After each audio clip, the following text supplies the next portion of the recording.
which punishment sounds light or easy at first, but is actually horrific to receive. The Incans had a punishment for smaller offenses that seems lesser known. The criminal would be bound to a post and spat upon by llamas. Not just a few, either. Like 0.50 llamas. I thought that sounded pretty silly and harmless at first when I heard of it, but apparently the threat was taken pretty seriously. Kneeling on rice as a kid left my husband with permanent scars and knee damage. The silent treatment. People think an insanity plea would be a nice cushy life sentence, but those hospitals for the criminally mentally ill are just as bad as a regular penitentiary.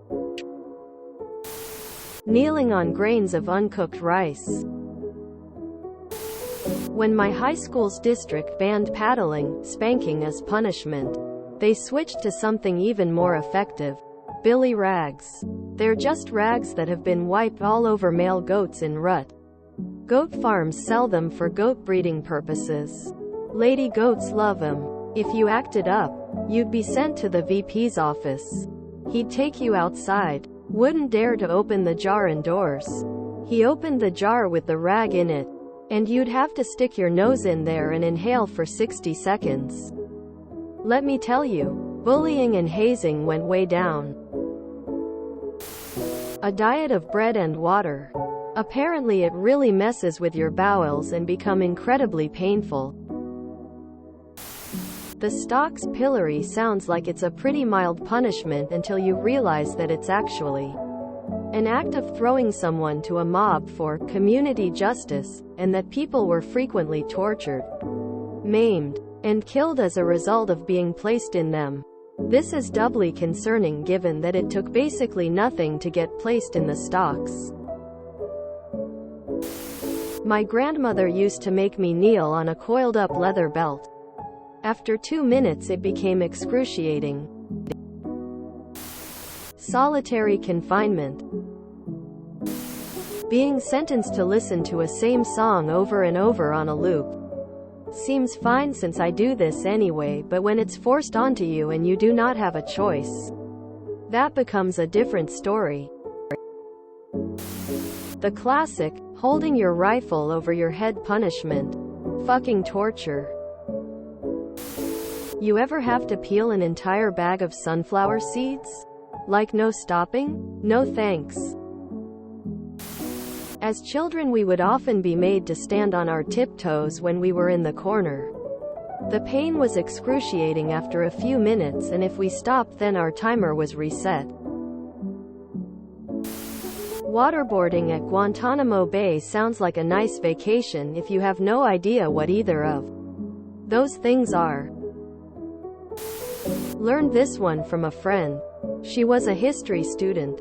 In grad school, she found this story in some old book in a library when doing research for a paper. The book version was surely much better, but I'll relate it as best as I can.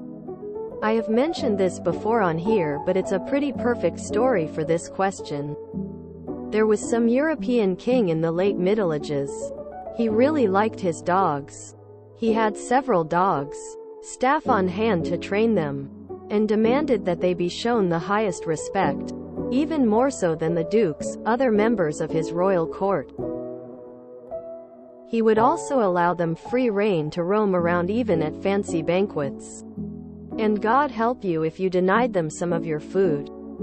Well, apparently one day at some sort of formal dinner or event, one of the king's beloved dogs got up on the lap of a duke. The duke tried to show respect and allowed the dog to get up on him. But as the dog began panting in his face, the duke gagged and retched from the dog breath. I imagine him turning his face away, fanning the air, maybe even pushing the dog off him. Lol. The king, seeing this, was livid. He summoned his guards and issued the following sentence on the duke. Take him to the dungeon, bind him and lay him down, face up, for a period of 2 weeks. He is to smell dog breath day and night. Work with my dog trainers and make sure he doesn't spend a single waking moment without a dog panting in his face. Rotate the dogs every few minutes so he cannot adjust to the smell. He was allowed 6 hours a night to sleep and a couple meal-drink breaks to keep him alive. But that was it. 18 hours a day of dog breath. Mandatory silence at a monastery. At first it just sounds like a peaceful retreat. But after weeks without speaking, the inability to express even the simplest thought can drive a person to the brink of madness. Tickle torture. It may seem harmless, but laughing uncontrollably for hours can become pure agony. My dad once tickled me until I peed. It was so unpleasant and I still hate being tickled. Extra duty in the army. It's not losing rank or losing money. You're not going to jail. But then you're up until 2 a.m. every day polishing the same floor, rearranging rock garden rocks or sweeping rain out of the motor pool. And you've still got to be at work at 6:30 a.m. And you work from 6:30 to 2 on the weekends, doing the aforementioned tasks, while everyone else has free time, for between 15 and 45 days. If you enjoyed this video, please check out our playlists full of similar content.